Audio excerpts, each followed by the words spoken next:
Welcome back everyone to the build showcase you have all been waiting for. The Stealth Archer. Oops, wrong game. A lot of you have been clamoring for a stealth oriented build, but I wanted to make sure I got this one just right. And trust me, it was worth the wait. This build will fulfill all of your Splinter Cell fantasies and more. This build is a one-man army and is perfect to complete a playthrough with no teammates for the achievement, or if you like, just going solo. The goal with this build was simple: hit incredibly hard and never be spotted, and of course, dominate very hard difficulty. Additionally, this build will utilize new build techniques that you guys should know about for your own theory crafting, and the Lone Ranger will still be able to talk its way through nearly any situation, making it an absolutely perfect build, whether it's your first playthrough or fifth. I will warn you now though, playing this build on very hard is not for the faint of heart. One wrong mistake and you will be killed. As always, I will have a full leveling guide in the description for this build. Now let's get to the foundation of the build, character creation. The character creation for this build will be much more interesting and unique than my previous builds and use many things we have not done before. Background, as always, is completely up to you and who you want your stealth character to be. Needless to say, this is a pretty broad character style, so you can basically justify all of them in their own ways. With that being said, ex-convict would of course make the absolute most sense for your sneaky, thieving hitman style needs. But really all of them are pretty easy to justify because anyone can pick up a gun and sneak around, even a roustabout. Now to the traits, we are going to be foregoing the use of Brilliant this time to change things up and go with the wonderful traits of Lucky and Nimble. The goal with this build is to be an absolute glass cannon and provide for an interesting playthrough, and Lucky is great at doing both of these things, by giving us 5% more crit chance and fun skill checks in the open world. Nimble is one I have yet to use and is perfect for this build, basically being a large quality of life upgrade by making you sneak around a bit faster and run for your life faster when you get spotted. If you want to do absolutely peak damage, then you can grab Brilliant instead, but I would personally rather use Nimble for not only the feel but also for more variety in my playthrough, instead of using Brilliant every single time.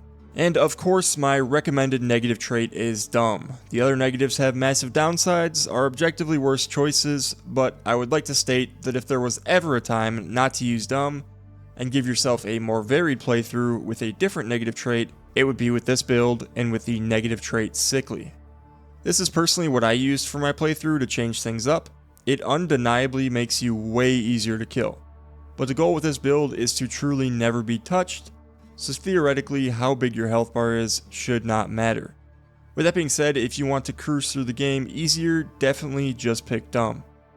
Before I start the skill section, I want to mention something very important. Stealth builds in this game on very hard difficulty are basically an arms race between your damage and the enemy health bars.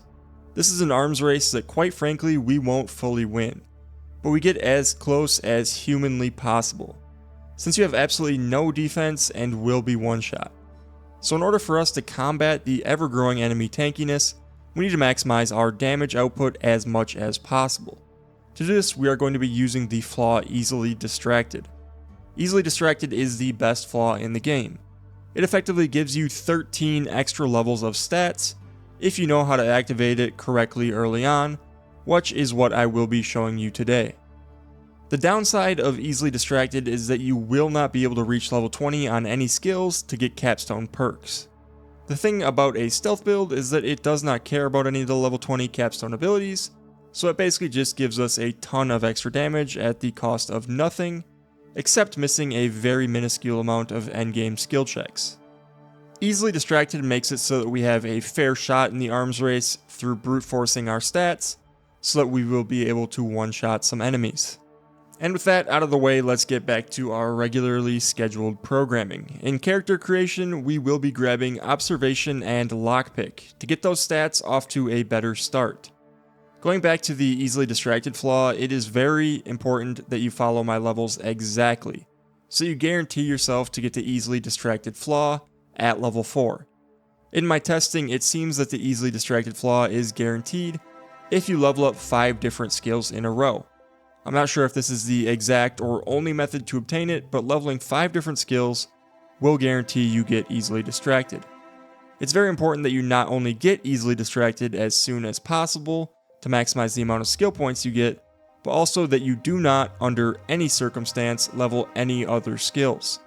If you level another skill as a 1-point dip, or anything like that, then you will have to level that skill fully to be even with the rest of your skills, which will make this build significantly weaker and defeat the purpose of easily distracted. On to skills. Your endgame skills should look something like this if you follow the guide in the description. First, let's talk about core identity of the build, Sneak. Sneak is extremely important for its passive 35% sneak damage boost with each level. At level 18, this will give us a whopping 630% damage boost when sneaking around. Additionally, we will be grabbing some perks to facilitate this playstyle, the first of which is Assassin. Assassin is just a feel-good perk that makes you move faster after a kill, so you can reposition yourself or kill enemies in quick succession so that they can never find you. Ghost is one of the best perks in Sneak, making you gain camouflage when an enemy is searching for you so you cannot be seen and you can again reposition yourself. Stalker will provide us with a much needed damage boost to any enemy searching for us, and lastly we have Suppressionist. This will provide us with yet another massive damage boost, this time exclusively to our pistols, while also making it so that none of our weapons make any sound whatsoever when equipped with a silencer. The next skill we will go over is Lockpicking. For this one, of course, we grab Pickpocket for the fun of stealing everyone's things and having more options in quests. Sleight of Hands, which will provide us with an insanely large boost to sneak damage when our lockpicking is fully leveled. And lastly, Bag Check for a little bit of extra crit chance at the end of your build. The third skill is Guns. Of course, grabbing the core early powerhouses of Point Blank Artist, Crabble Rancher, and Eden Windage. That will make our Rattler significantly more powerful and be the entire reason we are able to one-shot things in the early game. In addition, we will also be grabbing Sharpshooter later in the game, which will allow us to finally be able to use a silenced sniper. I would not recommend trying out a sniper until you acquire this skill. The reason I push it back so far is simply because it really is not worth sniping in this build until you can acquire the Simplifier. Your damage will not be high enough for the first half or so of the game. We also grab Speech, mostly for the damage boost to humans and through Space Ranger, but also this is actually a very nice thing to get for dialogue in this build, for the simple reason that it allows you to skip boss fights. This build definitely struggles in straight up fights due to how paper thin it is, and you won't be able to sneak around in these boss fights. So having the option to outright skip them can definitely make your playthrough much easier. Lastly, we have Observation. This is pretty much exclusively for the weak point damage it provides, but it is also my first build with high observation, which will allow you to find more hidden walls and doors in the game. As you can see, all of these perks and skills are exclusively designed to give us the absolute maximum amount of damage possible, because every ounce of it is needed. Now we can quick run over some of the flaws I think will work well. Overprepared, as always, is nice for the extra magazine sizes, and I personally always take it. Bad Knees is great for sneaking as it allows you to go super fast with certain armor mods, and Bad Knees and perks you can actually move about the same speed as sprinting while crouched. Foot and Mouth, as always, for more XP, and Radiated is a great interesting choice to allow you to go camouflage more often, and the extra damage to you doesn't really matter since you're so squishy anyway. Technophobia is a great choice because automechs are actually the hardest enemies in the game to sneak kill, so having an extra 20% damage boost against them is quite good. And Treacherous is a 100% must-have flaw, making it so enemies lose track of you faster, and we get even more of that juicy sneak attack damage. Then of course we also have Easily Distracted, which as mentioned earlier forces you to have each skill you have leveled be at the same level. The one major thing you need to know about Easily Distracted is to never ever stray from the build path. If you take a dip into another skill, your build will be put behind by a very significant amount. I cannot stress that enough. Now we can have a quick talk about gadgets. This is a no science build, so your gadgets are not really going to make a huge difference. However, the N-Ray scanner will provide you with a 20% critical chance boost just for putting it on. So this will be your go-to gadget for more damage. You will want to get this as quick as possible, and then equip this every time before trying to assassinate a highly armored target to try to guarantee the one shot. I wouldn't really worry about using any of the other gadgets. Nothing really ever changes in the early game, we will still absolutely be using the Rattler. This time we do get to use a different flavor of Rattler and go with the silenced one. This Rattler will be your primary weapon of choice for the first 15 levels until you can acquire a heavy revolver, and even then the Rattler is still very hard to beat. I also recommend still carrying around the shock machine gun as the second weapon early on because it will be able to handle the mechs that the Rattler cannot. I highly advise you always carry around a non-silenced weapon at all times, because it is very hard to be permanently stealthy in this game, and you will occasionally have to go loud in firefights. Because of the high gun skill, this build is still more than capable of an immense amount of damage when not in stealth. The big problem will be your defense. For a hat, you will want to always find the highest crit damage hat you can find and just wear those. The armor for the early game is the escape suit, which will allow you to save yourself if you are spotted. This armor can be acquired by finishing the quest on the first island with the Psycho Farm people. For late game armor, you will have the option of swapping over to the boa skin armor if you wish, and I personally do find it just a little bit more useful, giving you a little bit more health to survive. Now for the endgame weapons, Chainspark Cannon is the direct upgrade to the shock machine gun and should be used for some time when you need to go loud and verse automechs. It is of course acquired after the first boss. I would replace this with the compact shock assault rifle when you are able to.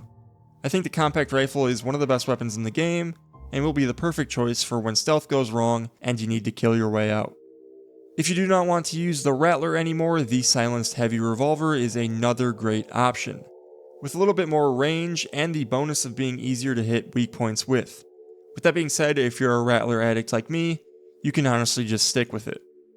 Another fantastic close range option is the Last Whisper, which has a ton of extra sneak damage and will instantly dissolve enemies who are killed with it, making you much harder to discover. This is probably the absolute best close range weapon in the entire game, and is personally my main choice of weapon in the endgame. With that being said, it does take quite some time to get, as you will not be able to obtain it until you can open up some rifts. Lastly, you will want some form of sniper rifle. After all, that is probably the reason you are here. The best sniper rifle is the Simplifier. Grab this after beating the second planet and finding Devry. Slap a silencer on it and call it a day. I will say that generally the pistols will give you much better damage and stealth, so if you can afford to close the distance, I would try that as the first option. If you want to bring along some companions instead of running solo, there is 3 very obvious choices: Azza, Tristan, and Marisol. Azza is a must-have in a stealth build. Her level 15 upgrade gives you an extra 50% sneak damage for absolute free. I highly recommend always bringing her, as you will need every ounce of damage you can get. Tristan also has a few abilities that synergize with camouflage, and more importantly, he can use his ability to taunt someone that is harassing you, which can save your life. Lastly, we have Marisol. As we all know, her ability is a point and click delete button, and this build absolutely struggles with enemies who are out of one-shot range like bosses. Marisol completely negates this weakness with her ability, so anytime you're about to face a high health boss, don't be afraid to whip her out so you can still one-shot them. I will be making many more builds for Outer Worlds 2 as long as you guys stay watching them, so if you like this one, be sure to like and subscribe for more. Thank you all very much for watching, and I will see you in the next video.